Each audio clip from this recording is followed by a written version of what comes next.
What is going on, guys? Matt Downs with Daily Grind Fantasy Sports to help give you the edge for this NBA 6-game slate. Cannot wait to break it down. Guys, Goran Dragic was the chalk bust last night, so if you guys want to be entered into our $25 giveaway, which we will announce on Friday, please comment in the comment section below your favorite popular play that's going to bust. Basically, the chalk that's going to bust. I want to hear your comments on this specific slate, whether it's Kevin Durant, Kyrie Irving, maybe some of these Memphis Grizzlies, don't know yet. If you guys are brand new to this channel, we provide both free and paid content for all daily fantasy sports across all sports. If you could please show your support by hitting that subscribe button, notification bell, and of course smashing that like button for all of our future NBA content. If you would like to know more about becoming a better DFS player and taking down that big GPP, head over to www.patreon.com/DGFantasy for more information.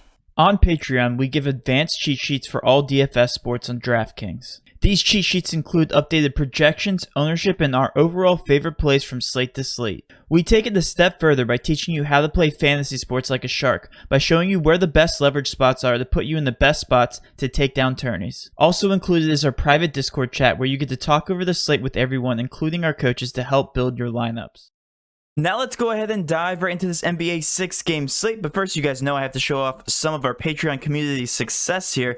More specifically with TJ, you guys all know our NBA analyst TJ, usually on all the live streams, turned $177 into $954. This was his exact lineup. As you guys can see, he was on OKC once the starting lineups came in, was not able to pivot to some of these late night hammers that we had with the Clippers. Thank goodness, because Paul George was a bit of a letdown. They did end up blowing out their opponent, so did not play the entirety of the fourth, but nonetheless a great success story here from TJ himself. We also have some other success stories here. $28 and a 50.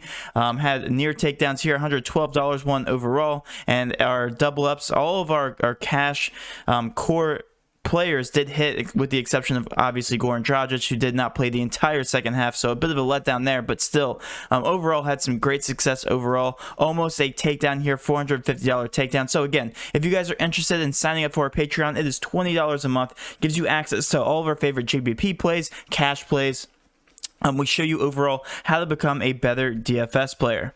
All right, now let's go ahead and jump right here into the Vegas odds. So as we take a look just down the list, some of these opening odds have not come in yet, more specifically with the Grizzlies, Celtics, Milwaukee Bucks, and the Heat, which was an absolute blowout last night. They obviously wanted to get back at them for beating them in Game 5 in the playoffs in the bubble. But if we take a look here, Atlanta and the Brooklyn Nets have a whopping 240 implied open total, which is just that's probably going to be the highest we see all season long. Probably the two highest pace teams that we'll see throughout the entire season, with maybe the exception of the Memphis Grizzlies. We also have a total here of the Lakers and San Antonio Spurs, 230, the second highest on the slate as of right now. And then also the Charlotte Hornets with the Dallas Mavericks here, 222, which is relatively low. If you guys look at what we don't know yet, Memphis Grizzlies and Boston should be also around that same pace. Milwaukee and the Heat should be relatively close to the San Antonio and Lakers game at 230, and then Portland and the Clippers should actually be relatively high scoring, probably around this mark of in between the Lakers and the Brooklyn Nets in terms of the pace of that game. So late night hammer here from the Portland Trailblazers and Clippers yet again. Let's go ahead and take a look at the injury report, because it has opened up some extreme value for some of these teams. More specifically with the Memphis Grizzlies, we have Jackson, Morant, Winslow, Melton, Porter, Tilly, and Tillman all out for the Memphis Grizzlies. So a ton of minutes to go all the way around. We'll go ahead and explore that picture here in a little bit. Right now, Kemba Walker's still out for the Boston Celtics. Milwaukee Bucks, nothing there. Jimmy Butler is a game time decision. All of the price tags have come down on the Miami Heat. So if Butler is held out, I still will go back to the well with the Miami Heat. You can't really bank on a blowout potential game. You can't do that to become successful in DFS. DFS. So we will be going back to the well with Miami if Jimmy Butler is held out again. With Atlanta, everybody's back with the exception of maybe Gallinari, but even him, he's a game time decision. Dinwiddie is out for Brooklyn, so that will open things up for Brooklyn, which we will talk about. The price tags are a little crazy. Cody Zeller's still out for the Charlotte Hornets. For Dallas, Porzingis is also still out. For the Lakers, LeBron James is a game time decision. He could rest, so if that does happen, that will open things up for the Lakers yet again. For the San Antonio Spurs, nobody's out except for Derek White. Portland Trailblazers, not really anything to look at there. But then with the Clippers, we have Kawhi Leonard, a game time decision with his mouth. It's not resting, so with his mouth, he could be held out yet again. We will talk about the Clippers if that does happen again.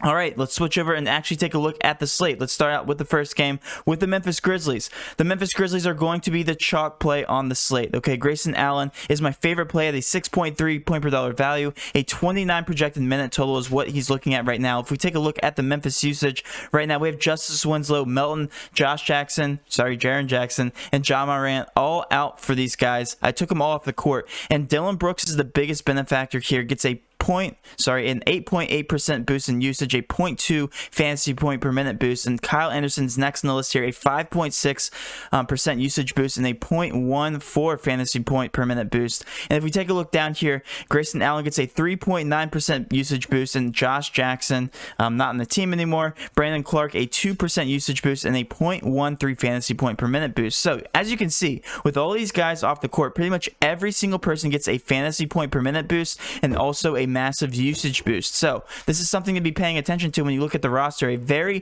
thin rotation. We're looking at maybe a 8 to 9 man rotation with Grayson Allen, 3.6K, just in an absolute smash spot, 6.3 value. I also like Dylan Brooks. As you guys see, the usage boost gets him a really high fantasy point per minute output, a 5.8 point per dollar value. Kyle Anderson, also a 5.8 point per dollar value. Brandon Clark, a 5.8 point per dollar value. They actually increased all the price tags on all these guys, which I didn't like, but they didn't increase it enough. Okay, just still undervalued. You're looking at Kyle Anderson at 6K. That might look like a lot on the surface, but again, should be out there the entirety of the game, and all of these guys are in absolute smash spots. Jonas Valanciunas is the only guy I'm probably hesitant on, but at 7.7K, still not that bad of a value at 5.3. Probably my favorite GPP option on the slate, but all of these guys you can load up on the Memphis Grizzlies. I'd say at least 3 and get away with it. All these price tags make it very able to do that, very easy to do it, but Grayson Allen, probably my favorite value on the slate as of right now. Let's switch over to the Boston picture. As we know, Kemba Walker is still out. Jason Tatum still benefits the most here. If we take a look here, he's averaging 32.9% usage with Kemba Walker off the court, dating back to last season. I do like him still as my favorite GPP option. He's in a pace-up spot, so this should be the ceiling game we will see from Jason Tatum. I really do like him as a GPP option, but other than that, all these other guys, really not too intrigued by. Again, they're all GPP options just because it is a pace-up spot. All the price tags are still staying the same. Jason Tatum actually came down $200, so I really do like him here in a smash spot. He's going to fly under the radar, probably about 15 to 20% if I had to guess. Right now we don't have ownership projections. Jaylen Brown, another good option, but he's still very pricey at 7.3K. I do like Marcus Smart at 6.3K, and Tristan Thompson, if he's actually going to play above 23 minutes, I really do like him as a GPP option as well. Now let's talk about the fireworks here with Atlanta and the Brooklyn Nets. Let's go ahead and start on the Atlanta side. All of these guys are really, really good GPP options just because, like I said, the pace of the game is crazy. It opened up at a 240, which is just insane to me. So if we take a look at some of these price tags here, Bogdanovich at 4.8K, playing at 28 minutes is a great value, 5.7 point per dollar value. John Collins came down on his price tag strictly because Capella is now playing. He only played 26 minutes in his last contest. I'm not too sure about him. Again, I don't think we're going to see 26 minutes. We should see more because we know John Collins is a very good player. Nonetheless, just GPP options here all the way around. Right now, he's projected at 30 minutes, so I do like him for a GPP option, point per dollar value-wise. And then Trae Young, probably one of my favorite GPP options on the slate, a 9.6K price tag at 5.1 point per dollar value. Like I said, all of these players are GPP options, and we're still pending the information on Gallinari if he is held out. I do like these guys even more. Capella is also a game time decision. His Achilles, we know he's been held out for a while, and in his first game back, he played 20 minutes, so definitely not too intrigued in him unless we start seeing some uptick in minutes there.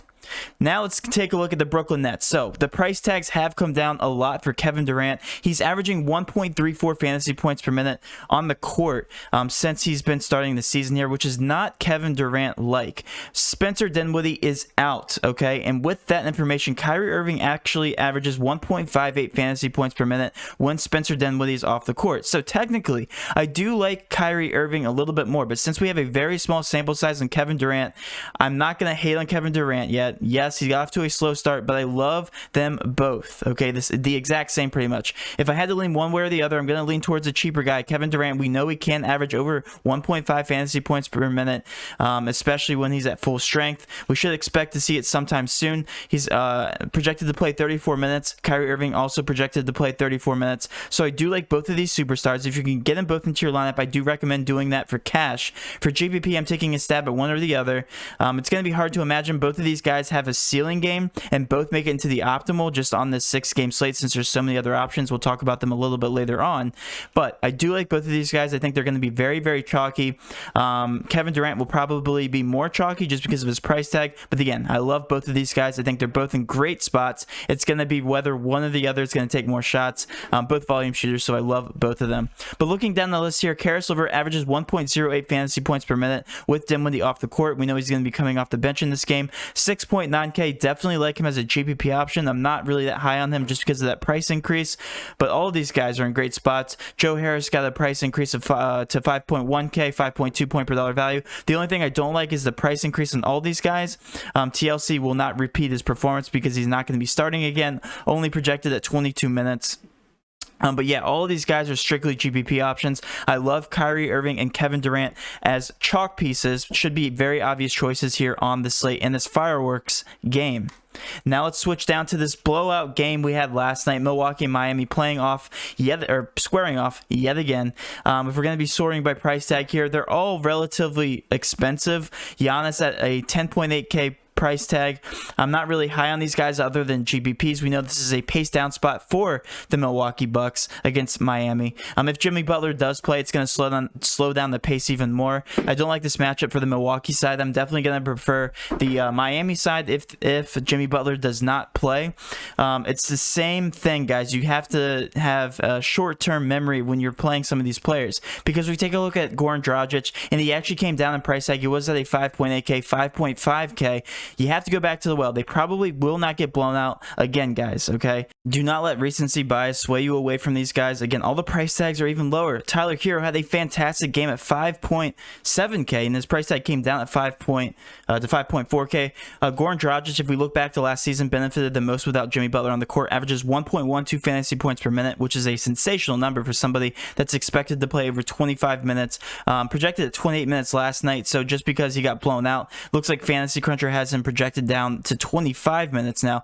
But again, only on these guys if Jimmy Butler does not play. If he does play, some of these price tags are intriguing, but definitely more GPP options for me. Let's switch over to the Charlotte game. I still really like Biyombo here. Biyombo's price tag at 4.8K, projected at 29 minutes, is actually relatively low. He averages 0.9 fantasy points per minute. Should get you that value. I actually like him here, a 5.8 point per dollar value play against Dallas, against a weak backcourt. All these guys, though, are just GPP options. I'm not going to spend too much time talking about the Charlotte Hornets. Let's switch over to the Dallas Mavericks. Luka Doncic is a 1.57 fantasy point per minute player without Porzingis on the court, dating back to last season. Doncic is one of my favorite GPP options on the slate because people seem to forget how dominant of a player he really is, and he got off to a slow start to beginning the season, but at 10.7K, I really do like him here at this price tag. I think a lot of the popular builds are going to be between Kyrie Irving and Kevin Durant, smashing them into your lineup, but it's not going to leave much room for Luka Doncic, so I really do like picking one or the other and then paying up for Doncic. I think that's a very contrarian build, and I really do like him here in a pace down spot versus Charlotte Hornets. He's a dual player, so he really doesn't depend on the pace of the game. Again, one of my favorite plays, one of my favorite GPP options on the entire slate is Luka Doncic. Looking at Finney Smith, a 26.73 fantasy point projection, a 5.9 point per dollar value. I just like him because he plays a lot of minutes. He's a 4.5K price tag, and he averages just over 0.8 fantasy points per minute, which really isn't that bad. I really do like him as a last-minute salary saver, a value play. And again, all these price tags are very, very low. So Kleber at 24 minutes, I actually don't hate for value as well. And if Josh Richardson is held out, I really do like these Dallas Mavericks for GPP options and GPP value. Let's switch over to the Lakers. The Lakers do have LeBron James listed as questionable if he is held out. That's going to switch up the entire slate. We are obviously going to be on people like Anthony Davis, going back to the well with somebody like Kyle Kuzma, but all of these guys are very intriguing. Of course, if LeBron James is held out, we will speak about this on the live stream. If we do get that injury news, it tips off at 8:30 p.m., so we should have injury news on that game. But again, if LeBron James is held out, last-minute pivots can win you some tournaments for this game. Switching over to my Spurs. My Spurs actually look pretty good. The price tags have come down on DeMar DeRozan. His bust game last game, he was around 7.3K, came back down to 6.9K. So I actually do like him for GPPs. I actually think he's going to be a little bit on the chalky side. We have to look at the pace of the game here. They are 5-point underdogs, and it should be relatively competitive. DeMar DeRozan's going to have to keep these guys in the ball game if these guys want to step it up and keep it competitive. DeJounte Murray, not that bad of a price tag as well, playing over 31 minutes per game, averaging 1.11 fantasy points per minute to start the season. So I like him here at 6.1K, but I really do like Keldon Johnson. Keldon Johnson's been a bright spot for these Spurs. I have him projected at 32.55 fantasy points and a 5.7 point per dollar value. If you guys look here, Keldon Johnson has been averaging 1.05 fantasy points per minute, and he's projected over 30 minutes, which means he should hit that price tag at 5.7K. I actually do like my Spurs here as a sneaky GPP option, sneaky GPP team overall. The only guy that's been underperforming to start the season has been LaMarcus Aldridge. Every other person, though, I really do like. I like the guard play here. DeMar DeRozan, DeJounte Murray, and Keldon Johnson, I really don't mind in GPPs. All right, let's switch over to the very last game here. Portland Trailblazers. Nothing really needs to be said other than the pace of this game makes for some good GPP options. Damian Lillard, a 10K price tag, 35.25 fantasy or projected minutes. I do like him. Obviously, Flamethrower is on if he does play in extreme minutes in a very high-paced game. CJ McCollum, we saw him have an eruption, 62 points earlier in the season. I really do like him here at 7.9K as a GPP option. I can look to target this game for GPPs only. All of these guys will fly under the radar, but more specifically on the Clippers side of the ball. If Kawhi Leonard is held out yet again, Paul George did underperform last night. They did blow out their opponent. He only played 29 minutes against the Timberwolves last night. So we expect to see more minutes. He got the 37 points. If he did play that last stretch of the game, he should easily hit his value, his price tag, 8.5K. He has to get to about 42 fantasy points to hit value. So I do like him. Serge Ibaka did have a ceiling game last night in only 22 minutes. He should play more than that. All of these guys, again, are hitting their price tags in limited minutes. So if we take a look at Lou Will, 20 minutes, he was averaging 1.12 fantasy points per minute with Kawhi Leonard off the court. I love the usage bump here with Lou Will. I love all these guys. If Kawhi Leonard is ruled out, which we shouldn't know till after lock, all of these guys I do like, and all their price tags make it very easy to get to. A late night hammer and a very, very low owned GPP option yet again. Again, these guys do tip off the very last game at 10 o'clock p.m. Eastern Standard Time. So I really do like all of these last minute swaps here with the LA Lakers and the LA Clippers, ironically. All right, guys, so that will wrap up my breakdown on the slate. We will have more information on things like ownership a little bit later on in the day before the live stream. To just kind of recap here, I really do like the Memphis Grizzlies and Brooklyn Nets as my favorite chalk options, and GPP options, I like Luka Doncic. I also like the Lakers and Clippers as a whole, and also the San Antonio Spurs as my late night hammers. They should all fly under the radar, and as we know, as the games progress and as we see some late night swaps, all of these late night teams are very, very low owned in ownership. Alright guys, so that will wrap up my video. Hopefully you did enjoy this video. If you did, please do hit that subscription button, notification bell, and of course smash that like button for all of our future NBA content. I will see you later on the live stream. With all that being said, have a great rest of your day, and let's cash.